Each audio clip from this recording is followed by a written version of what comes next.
Gözüm o kara gözlerine aldandım inan, o şirin sözlerine.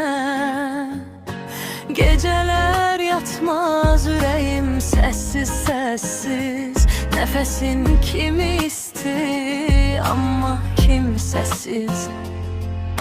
Hardasan saadet, üzür məni həsrət, ürəyim dolu məhəbbət, məhəbbət, məhəbbət. Ya nəsib ya qismət, hardasan səadət.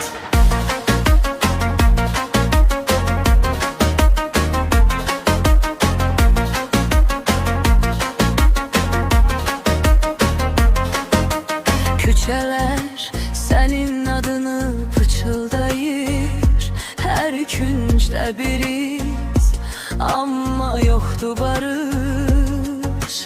Ayrılıq zəhər kimi qanıma qarışır, sevgim sonsuz sən hara, bu hara yarış. Hardasan səadət, ayırır ayırır bizi həsrət, ayırır məhəbbət, məhəbbət, məhəbbət. Ya nəsib ya qismət, hardasan səadət.